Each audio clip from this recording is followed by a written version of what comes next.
आज अपन दो महापुरुषों का जन्मदिन मना रहे हैं, लाल बहादुर शास्त्री और महात्मा गांधी, राष्ट्रपिता महात्मा गांधी का।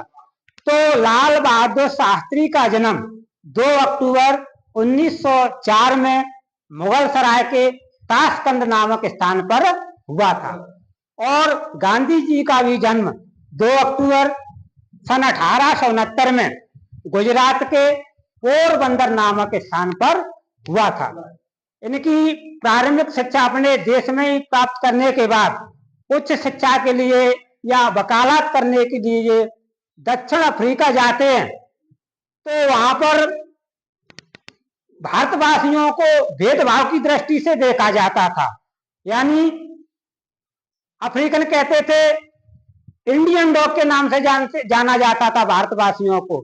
तो गांधी जी को बुरा लगा और उन्होंने वहीं पर प्रतिज्ञा की कि मैं देश को आजाद कराकर ही चैन की नींद लूंगा, और जब पुनः भारत आए तो देश को आजादी कराने में लग गए। इन्होंने एक के बाद एक कई आंदोलन चलाए, जैसे असहयोग आंदोलन, सविनय अवज्ञा आंदोलन और भारत छोड़ो आंदोलन। इनके साथ साथ में इन्होंने देश को आजाद कराने में सत्य और अहिंसा के मार्ग अपनाया। इनके साथ में कुछ गरम दल के भी नेता थे, जैसे सुभाष चंद्र बोस, खुदीराम बोस, तात्या टोपे, भगत सिंह, पंडित जवाहरलाल नेहरू, पंडित राम प्रसाद बिस्मिल, लाल बाल पाल इत्यादि प्रकार के, सुखदेव राजगुरु, कई नेताओं ने अपने देश को आजाद कराते हुए अपनी जान को निछावर कर दिया और देश को आजाद कराया। इस प्रकार से 15 अगस्त 1947 को अपना देश आजाद हो गया। गांधी जी के 2 सपने थे, स्वतंत्र भारत और स्वच्छ भारत। तो स्वतंत्र भारत का सपना उनके जीते जी साकार हो गया और स्वच्छ भारत का सपना उनका अधूरा रह गया। तो सरकार ने गांधी जी के सपनों को साकार करने के लिए समय समय पर कई अभियान चलाए, जैसे समग्र स्वच्छता का अभियान, निर्मल भारत अभियान। तो इस प्रकार से जो अभियान चले, इन अभियानों में संपूर्ण स्वच्छता नहीं हो पा रही थी। तो पीएम मोदी जी ने गांधी जी की 145वीं जयंती मनाई 2 अक्टूबर 2014 को लाल किले पर एक घोषणा की, एक कदम स्वच्छता की ओर। उसमें कहा गया कि सभी भारतवासी अपनी इसमें सहभागिता निभाएं। अगर एक व्यक्ति एक कदम चलता है तो भारत में 130 करोड़ व्यक्ति हैं, तो 130 करोड़ कदम चलेंगे। इस प्रकार से भारत स्वच्छ हो जाएगा।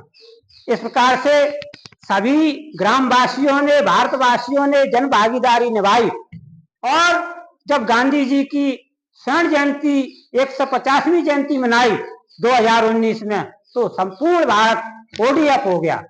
अब 2019 के बाद अपना दूसरा चरण चला, कूड़े कचरे का निपटान, गंदे पानी की निकासी।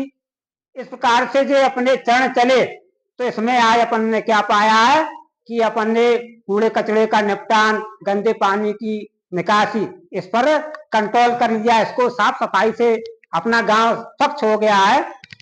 तो इस प्रकार से क्या है, आज मैं सबको धन्यवाद देना चाहूंगा। पहले भारत संयुक्त राष्ट्र संघ में अपनी बात रखता था कि भारत को वीटो पावर दिए जाए, लेकिन विदेशी कहते थे कि भारत अभी विकासशील देश है, भारत अभी सोच करना नहीं जानता है, ऐसे फोटो दिखाते थे। आज भारत स्वच्छता के क्षेत्र में पीएम मोदी जी के नेतृत्व में इतना आगे बढ़ गया है कि विदेशों में 4 चांद लगा दिए हैं। अगर भारत में मध्य प्रदेश की बात करें, तो मध्य प्रदेश में एक इंदौर ऐसा जिला है जिसने 7 बार अवार्ड प्राप्त किया है, 7 बार पहला नंबर देश में आया है। तो इस प्रकार से मैं चाहूंगा कि अपना गांव भी इस प्रकार के अवार्ड के लिए आगे आए और उसको अवार्ड मिले। मैं अपनी वाणी यहीं को विराम देना चाहूंगा। जय हिंद, जय भारत, जय स्वच्छता।